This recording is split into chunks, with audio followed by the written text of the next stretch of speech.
السلام علیکم دوستوں۔ قبر کی پہلی رات میں مردے کے ساتھ کیا ہوتا ہے، آئیے جانتے ہیں اس کے بارے میں۔ حضرت محمد رسول اللہ صلی اللہ تعالیٰ علیہ وآلہ وسلم نے اس کے بارے میں کیا ارشاد فرمایا ہے۔ ایک روایت ہے جس کا خلاصہ یہ ہے کہ رسول اللہ صلی اللہ علیہ وآلہ وسلم نے فرمایا کہ بے شک جب تک بندائے مومن دنیا سے انتقال اور آخرت کا سفر کرنے کو ہوتا ہے تو اس کے پاس فرشتے نزول فرماتے ہیں جن کے چہرے حسین و جمیل اور سورج کی طرح چمکتے ہوئے ہوتے ہیں۔ ان کے پاس جنتی کفن اور جنت کی خوشبو ہوتی ہے۔ یہ فرشتے اس قدر ہوتے ہیں کہ جہاں تک اس کی نظر پہنچے فرشتے بیٹھے ہوئے نظر آتے ہیں اور اسے گھیرے رہتے ہیں، اور حضرت ملک الموت تشریف لاتے ہیں اور اس کے پاس جا کر بیٹھ جاتے ہیں اور فرماتے ہیں، اے پاکیزہ روح، اللہ کی مغفرت اور خوشنودی کی طرف نکل کر چل۔ پھر اس کی روح اس طرح سہولت اور آسانی سے نکل جاتی ہے جیسے مشکیزے میں سے پانی کا قطرہ بہتا ہوا باہر آ جاتا ہے۔ بس اسے حضرت ملک الموت لے لیتے ہیں اور دوسرے فرشتے جو وہاں دور تک بیٹھے رہتے ہیں پل بھر بھی ان کا ساتھ نہیں چھوڑتے اور اسے لے کر اسے جنتی کفن اور خوشبو میں رکھ کر آسمان کی طرف چل دیتے ہیں۔ اس خوشبو کے متعلق حضور صلی اللہ علیہ وآلہ وسلم نے ارشاد فرمایا کہ زمین پر جو بھی عمدہ سے عمدہ خوشبو پائی گئی ہے ویسی ہی خوشبو ہوتی ہے۔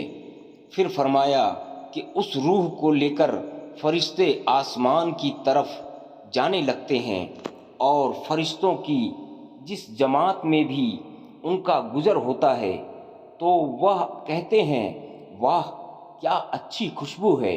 یہ فرشتے میت کا نام، تعظیم اور تکریم سے لے کر اس کا تعارف کراتے ہیں، یہاں تک کہ وہ اہل آسمان تک پہنچ جاتے ہیں اور آسمان کا دروازہ کھلواتے ہیں۔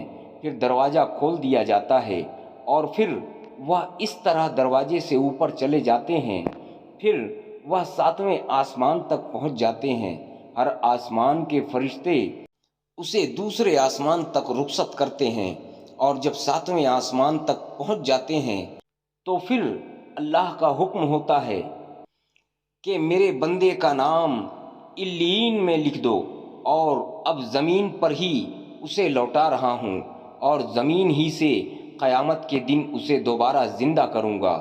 اس کے بعد یہ روح زمین پر واپس آ جاتی ہے اور پھر میت کے جسم میں داخل کر دی جاتی ہے۔ اس کے بعد 2 فرشتے قبر میں اسے بٹھا کر اس سے سوال کرتے ہیں کہ تیرا رب کون ہے، تیرا دین کیا ہے، محمد مصطفیٰ صلی اللہ علیہ وآلہ وسلم کون تھے؟ پھر وہ ان کے صحیح جواب دیتا ہے تو پھر فرشتے کہتے ہیں، بے شک تو صحیح کہتا ہے۔ اس کے بعد اللہ کی طرف سے ندا آتی ہے کہ میرے بندے کے لیے جنت کا فرش بچھا دو، اس کو جنت کا لباس پہنا دو اور اس کے لیے جنت کا دروازہ کھول دو۔ جنت کا دروازہ کھلتے ہی روح پرور ہوا اور خوشبو آنے لگتی ہے اور قبر کو بہت کشادہ کر دیا جاتا ہے، اور اس کے بعد میت کے نیک اعمال حسین اور خوبصورت لوگوں کی شکل میں آتے ہیں اور میت کو رفاقت کا وعدہ کرتے ہیں اور خوشی کی بشارت دیتے ہیں۔ دوستوں، یہ واقعہ آپ کو کیسا لگا آپ کمنٹ میں ضرور بتائیں۔ انشاءاللہ تعالی اسی تعلق سے اگلا ویڈیو آپ کے سامنے میں لے کر آؤں گا۔ اگلا ویڈیو لانے تک کے لیے آپ سب سے اجازت چاہتا ہوں۔ اللہ حافظ، دعا میں یاد رکھیں۔